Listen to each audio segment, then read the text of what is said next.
Hello friends, आपका स्वागत है हमारे यूट्यूब चैनल पर।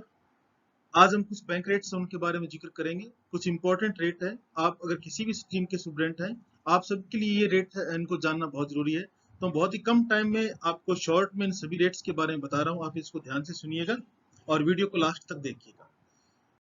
सबसे पहले आती है RR, repo rate. Repo rate आप इसको जनरली ऐसे समझिएगा, रेपो रेट का मतलब होता है जब भी कमर्शियल बैंक सेंट्रल बैंक से लोन लेते हैं, कमर्शियल बैंक सेंट्रल बैंक से लोन लेते हैं, तो एक रेट ऑफ इंटरेस्ट, एक टाइप की रेट ऑफ इंटरेस्ट जो कमर्शियल बैंक से ली जाती है, वो रेपो रेट होती है।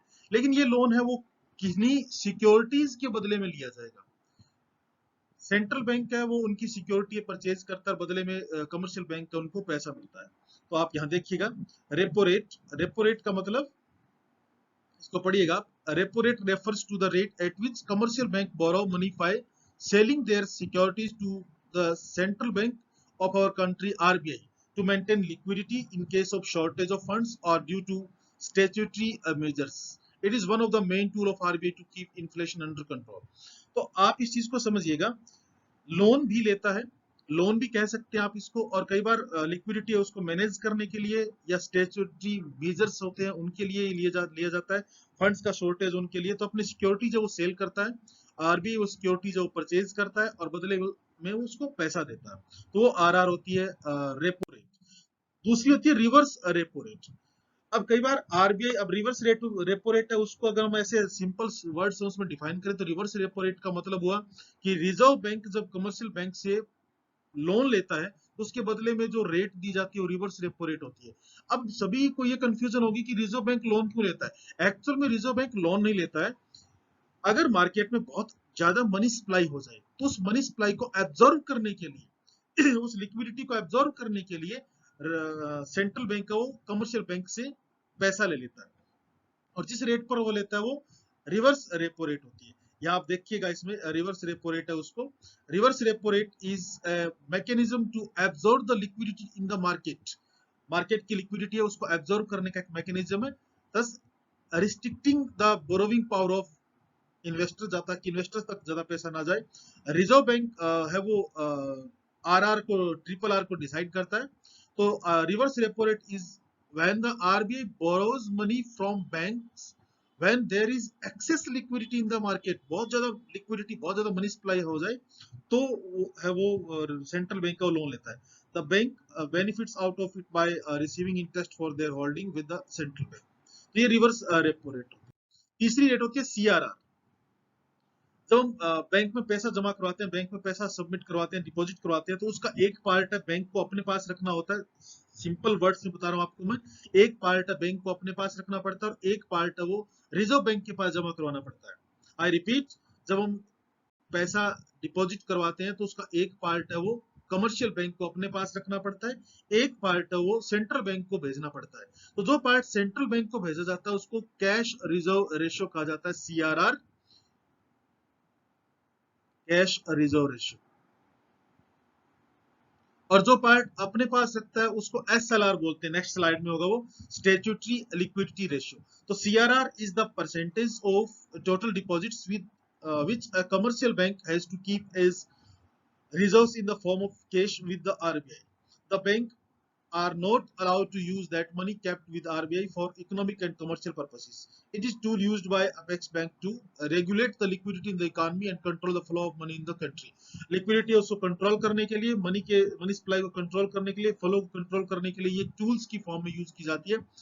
मान लीजिए इन्फ्लेशन ज्यादा है, मनी को कम करना है तो सीआरआर को इंक्रीज कर दिया जाता है। इन्फ्लेशन कम है, मनी को इंक्रीज करना है, सीआरआर को कम कर दिया जाता है।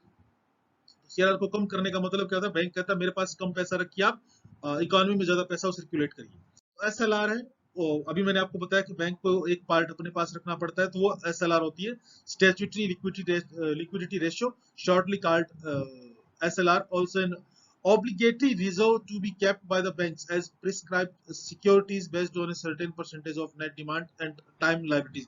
मैंने अभी आपको बताया ये SLR is a percentage of net time and demand liability kept by the bank in the form of liquidity assets. ये मैंने अभी आपको बताया कि अपने पास रखना पड़ता है। It is used to maintain the stability of bank by limiting the credit facility offered to the its customers. तो customers है उनके लिए फैसिलिटी देने के लिए अपने पास जो पैसा रखना पड़ता है एसएलआर है, एक बैंक का एसएलआर तक रख सकता है, एसएलआर से ज्यादा पैसा भी अपने पास रख सकता है। अगली होती है एमएसएफ। एमएसएफ है कमर्शियल बैंक का, वो सेंट्रल बैंक से लोन लेते हैं, वो रेपो रेट है, वो हम पहले बात उसको जिक्र कर चुके हैं। लेकिन एक रेट और होती है जो एमएसएफ कहलाती है, जिस पर वो बैंक सेंट्रल बैंक से लोन लेते हैं। एमएसएफ है वो हमेशा रेपो रेट है उससे ज्यादा ली जाती है। एमएसएफ का मतलब है जब भी बैंक है उनको जरूरत पड़े, एक इमरजेंसी आ जाती है, उस इमरजेंसी सिचुएशन में जब लोन लिया जाता है तब जो रेट लगाई जाती है वो मार्जिनल स्टैंडिंग फैसिलिटी, एक ऐसी window, it is a window for banks to borrow from the RBI in an emergency situation. याद रखिएगा, it is in emergency situation when inter bank liquidity dries up completely, bank को कहीं से जुगाड़ नहीं हो रहा, पैसा नहीं मिल रहा है। It is penal rate at which banks can borrow money from RBI when they are completely exhausted all borrowing assistance, सारी सहायता वो खत्म हो चुकी है तो आरबीआई के पास जाते हैं इस रेट के लिए इमरजेंसी में। The MSF allows banks to borrow money with an interest rate above the repo rate and can be term as a marginal standing facility rate. Marginal standing facility rate आप इसको कह सकते हैं, are भी लगा सकते हैं एमएसएफ आर, तो ये हमेशा रेपो रेट से ज्यादा और एक होती है बैंक रेट। अब बैंक रेट है, बैंक रेट का मतलब भी सेंट्रल बैंक कमर्शियल बैंक को जब लोन लेता है तो जिस रेट पर वो पैसा देता है वो बैंक रेट होती है। Bank rate influences lending rates of commercial bank. Higher bank rate will translate to higher lending rates by the banks. In order to curb liquidity, the central bank can observe resort the raising the bank rate and vice versa. तो bank rate है वो charge की जाती है central bank द्वारा commercial bank से। अब आप सबके मन में एक क्वेश्चन आया होगा कि बैंक रेट है उस पर भी लोन दिया जाता है कमर्शियल बैंक को, और रेपो रेट है उस पर भी लोन दिया जाता है, then what is the difference between bank rate and repo rate. आप इसको स्लाइड में इसमें देख सकते हैं। मेन डिफरेंस जो बैंक रेट और रेपो रेट में होता है, रेपो रेट वो रेट होती है जिसमें कमर्शियल बैंक से वो रेट ली जाती है, कमर्शियल बैंक को लोन दिया जाता है लेकिन सिक्योरिटीज के बदले में दिया जाता है। आप ये चीज या ध्यान रखिएगा, परचेजिंग सिक्योरिटीज। और bank rate is lending rate at which commercial bank can borrow from the RBI without providing any security, किसी भी सिक्योरिटी को प्रोवाइड किया बिना वो ली जा सकती है। Repo rate is always lower than bank rate, क्योंकि रेपो रेट है वो हमेशा कम होती है, कम ब्याज लेता है सेंट्रल बैंक, जो सिक्योरिटीज का होता है सिस्टम, और जब विदाउट सिक्योरिटीज सिस्टम के जब लोन देता है बैंक रेट होती है उस पर हमेशा ज्यादा ब्याज दिया जाता है। तो कुछ bank rate, repo rate, reverse repo rate, SLR, CRR, MSFR, इन सब के बारे में मैंने आपको बता दिया। प्रेजेंट में जो ये चल रही है आप इस पर ध्यान दीजिएगा। सीआरआर है वो 4% चल रही है, एसएलआर है वो 18% है, रेपो रेट है वो 4% है, रिवर्स रेपो रेट है वो 3.35% है, और मार्जिनल स्टैंडिंग फैसिलिटी रेट एमएसएफआर 4.25% है, बैंक रेट है वो 4.25% है। अभी हमने कहा था कि बैंक रेट और रेपो रेट में डिफरेंस होता है। रेपो रेट देखिएगा 4% है और बैंक रेट है वो 4.25% है। तो रेपो रेट है वो कम है और बैंक रेट है वो ज्यादा है, दोनों में डिफरेंस देखिएगा। एक और आप इसमें डिफरेंस देख सकते हैं कि जब रेपो रेट जो होती है, जिस रेट पर लोन दिया जा रहा है, एक एमएसएफआर होती है, तो एमएसएफआर है वो ज्यादा रेट ऑफ इंटरेस्ट ली जाती है क्योंकि इमरजेंसी पैसा जो प्रोवाइड करवाते हैं इसमें। ये कुछ रेट चल रही है जिन पर आप इन चीजों को याद रख सकते हैं और इनको रट्टा मारने की जरूरत नहीं है, अभी के लिए याद कर सकते हैं। ये चेंज होती रहती है तो आपको इस पर नजर रखनी होगी कि ये चेंज कब होती है। तो ये कुछ रेट्स है जिनके बारे में मैंने आपको बताया है। आपको ये कैसा लगा आप अपने कमेंट्स बॉक्स में जरूर बताइएगा और अपने फ्रेंड्स के साथ शेयर करिएगा, चैनल को सब्सक्राइब करिएगा। Thank you very much.